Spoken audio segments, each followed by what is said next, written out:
911, what's the location of the emergency? My daughter is missing. What's your address, ma'am? She's gone. We can't find her anywhere. I've called all her friends. How old is she? 11. Okay, what's her name, ma'am? Carlie, Carlie. And last name? Brucia, Brucia. 11-year-old Carlie Brucia was kidnapped in broad daylight by a predatory attacker. Even though her parents reported her missing within half an hour of her disappearance, Carlie's case ultimately went down in history as one of the most heinous crimes committed against a young girl. It all started on January 31, 2004. Carlie had spent the night at a friend's house, planning to be home in time to watch the Super Bowl on Sunday. She informed her friend's mother that she was allowed to walk home and departed around 6 p.m. However, worried parents contacted Carlie's mother, Susan, informing her that Carlie was walking home alone. Susan, feeling uneasy about her daughter walking even a few houses alone, sent her husband and Carlie's stepfather, Steve Kanzler, to find her and drive her home. However, even though Steve scoured the route Carlie was supposed to take, he was nowhere to be found, marking the beginning of a nightmare. Steve continued driving around for over an hour, praying that he would somehow remember where Carlie was. But when she returns home with Carlie still missing, it becomes clear that something is seriously wrong. Susan immediately felt scared and said, "In my heart, in my mind, I know." Susan and Steve then left the house to search again, calling Carlie's name from the car window as they drove down the street. Stopping to explore a dense forest, they spotted a red pickup truck moving slowly. Following Carlie's footsteps, they arrived at her friend's house, surprised to see a similar red truck parked outside. They both feel uneasy when they realize Carlie isn't there either, causing Susan to make an important call for help. She frantically called 911 around 7:30 p.m., unable to keep the terror out of her voice. 911, what's the location of the emergency? My daughter is missing. What's your address, ma'am? She's gone. We can't find her anywhere. I've called all her friends. How old is she? 11. Okay, what's her name, ma'am? Carlie, Carlie. And last name? Brucia, Brucia. After the heartbreaking call, police immediately issued a BOLO, or be on the lookout, for Carlie and searched the surrounding area for 4.5 hours but found nothing. Meanwhile, Carlie's family and friends began creating flyers with her picture on them and started distributing them the following morning. However, something happened during this time that raised suspicions. Carlie's stepfather, Steve, was reported to have visited a local equipment rental business to distribute flyers and asked one of the employees if he could buy drugs in the days after all this was over. This employee found it odd that he mentioned that considering his stepdaughter was missing, so they contacted authorities. Detectives also found something amiss with Steve, so they brought him in for questioning. He claimed he had been at home with Susan the whole time, something she could corroborate. After thoroughly verifying his alibi, he was considered a suspect, but Steve gave them another name, Ron Choquette. Ron owned the red pickup truck and seemed to have been dating Carlie's friend's mother for about 2 months. He was at home the night Carlie stayed over and was the only adult present at one point. Naturally, Steve informed the police about seeing Ron's red truck suspiciously driving around the area they were searching. Investigators tracked and spoke with Ron, but he told them he had been at work before Carlie left home and didn't see anything unusual. Moreover, his co-workers confirmed his whereabouts, clearing him from the suspect list in Carlie's disappearance case. Police revisited Carlie's home a day after her disappearance and spoke with Susan again. She emphasized that her daughter had never run away before, and this behavior was completely out of character. However, statements from Carlie's friends painted a different picture. They revealed that the night before, Carlie had been very upset and expressed negative emotions about her family several times. Carlie also reportedly told her friend at least once that she didn't want to go home because there were too many responsibilities. This disclosure led investigators to speculate for a second time whether Carlie might have run away from her friend's house voluntarily. Investigators still couldn't rule out the possibility that she might have encountered foul play, so before leaving the residence, they gave Carlie's mother horrifying instructions. They asked her to contact her daughter's dentist to obtain her dental records for identification purposes. The next morning, Carlie's classmates arrived at school to find her seat empty, while authorities deployed tracking dogs to assist in the search. The dogs tracked Carlie's scent to the parking lot of Evie's car wash, not on her intended route home but a known shortcut. While the dogs eventually lost the scent near the back of the building, the company had some surveillance cameras, and what they captured sent shockwaves through the entire community. The car wash manager reviewed the footage and informed the police that he had witnessed the abduction of a young girl around 6:30 p.m. The stranger initially walked by casually as if he were just passing through, but in the final moment he took a large step toward her and grabbed her arm. He appeared somewhat threatening as he stood directly in front of her, blocking her escape route. She may have felt frightened and panicked, and he may have told her that everything would be okay if she did as he said. As a general rule in abduction situations, it's safer to create a big scene early on. The abductor might be looking for an easy target. If someone fights back and screams, the abductor might be scared of attracting too much attention and back off. You might teach your child that if they're alone and a stranger approaches trying to lure them somewhere, they should make as much noise as possible and try to run away before getting into a car with that person. Once they're alone in a car with someone, that person has complete control and might take the child to a remote location where they're familiar with the surroundings, making escape much more difficult. The abductor might try to persuade a child to come willingly by claiming that as long as they do what they're told, they won't be harmed. Or they might tell the child they'll take them to their parents or a young mother's house to pick them up. You might come up with a safe word for you and your child. Teach them that unless a stranger uses that safe word, they shouldn't get into a car with that person, no matter what the stranger says to try to convince them. You'll need to practice this safe word with your child frequently so they don't forget. In the face of their horror, Carlie's parents quickly confirmed the girl in the footage was their daughter, but no one recognized the stranger who approached her and forcibly took her out of frame. However, the footage clearly shows that he is a white man of average height, with black hair and a tattoo on his forearm. He also appears to be wearing a jumpsuit with a name tag attached, but the video isn't clear enough to read the name. In the footage, it seems clear that Carlie did not recognize the man as he approached her on the street and said something before grabbing her arm. Within hours, this shocking footage was continuously broadcasted on local news stations, and while hundreds of tips poured in, most proved to be dead ends. Investigators began to fear the worst as time passed, but by the end of that day, they finally got the lead they had been hoping for. Some callers were confident that the man in the footage was Joseph Smith, a 37-year-old mechanic with a long history of criminal offenses dating back to 1993.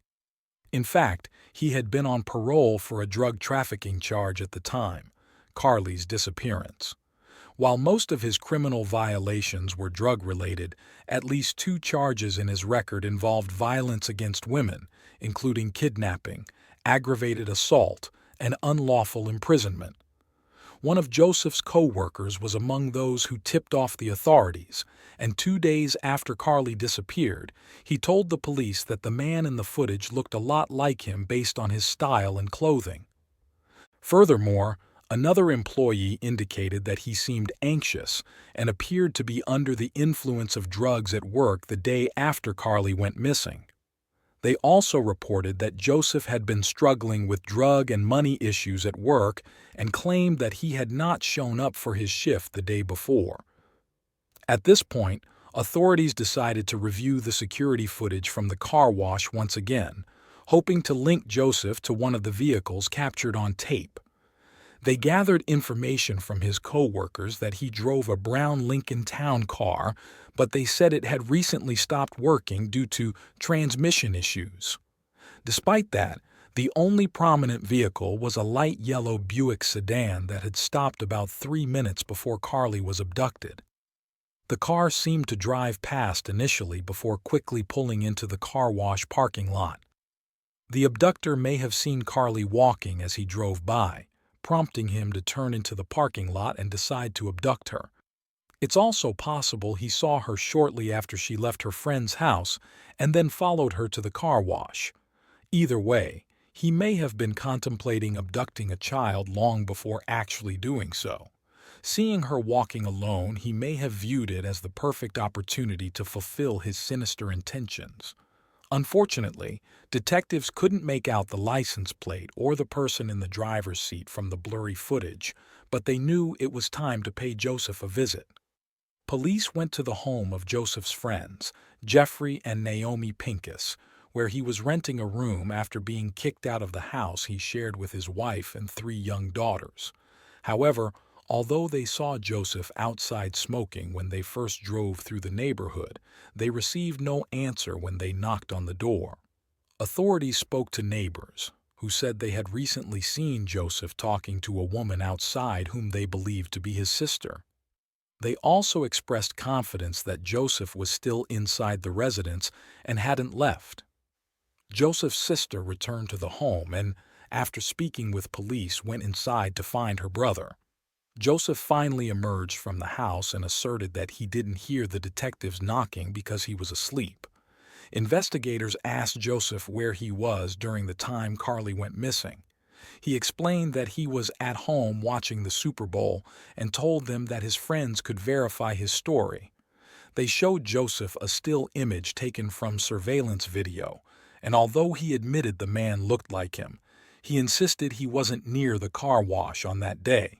Next, detectives requested Joseph to roll up his sleeves, and they discovered he had a tattoo on his forearm, similar to the man in the video. They also noticed some cuts and scratches on his hands.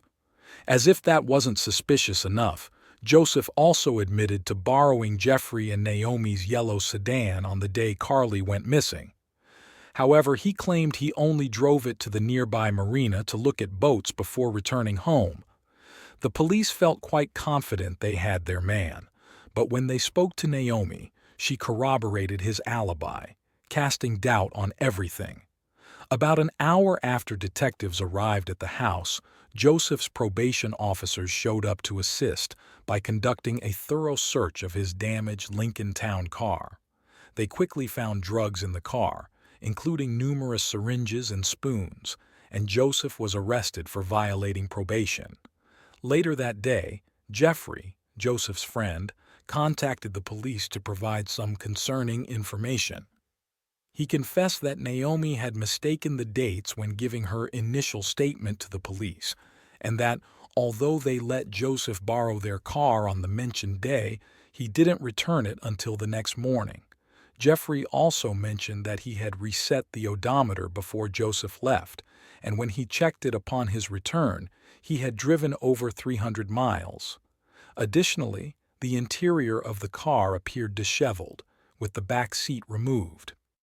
Finally, when asked if he remembered what Joseph was wearing when he left the house, he said it was mechanic overalls. Jeffrey and Naomi agreed to a search of their home, but authorities found no valuable evidence. After hearing that Joseph had been arrested, his mother stormed into the auto repair shop where her son worked and demanded to know why the employees had called the police to arrest her son.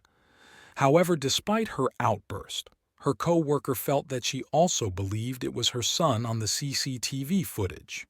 When she declared, "If Joe did this, I'll get the truth out of him." Joseph's mother saying, "If Joe did this," is a sign that she allowed the possibility to enter her mind and didn't dismiss it. A mother who is 100% certain her innocent child would be much more definitive, such as saying, "He didn't do that." Meanwhile, investigators continued to search wooded areas around where they believed Carlie was abducted, but they also reached out to forensic staff from the Sarasota City Sanitation Department and requested they ensure the facility turned over to organize a dumpster search the next day. They had no idea that by that time the search would no longer be necessary. While Joseph was being held in custody, one of his longtime friends went to the police station and requested to speak with the investigators. Besides telling them that the man in the CCTV footage looked a lot like Joseph, he also informed them of instances where he talked about his escalating desire to harm women. Immediately after this meeting, detectives transferred Joseph from jail to the police headquarters for formal interrogation. The following interrogation footage has never been seen before. I want to just talk. You and I have some things to talk about. Okay, because some of the things at the house, we got to get straight. That's the most important thing. Okay. In this room is about the truth. Mm-hmm. Okay, it's the most important thing that goes on in this room. You I know, was already advised to talk to a lawyer. I can't talk to you. You have requested a lawyer. What about my family? Why can't I call them? You know, I want to talk to my parents or my brother. Can I contact the public defender's office for you? And they can bring a lawyer down here. But it is a federal building. It's against the law for you to smoke in here. I mean, like outside or something. Not right now. Can I call my mom? Not right now.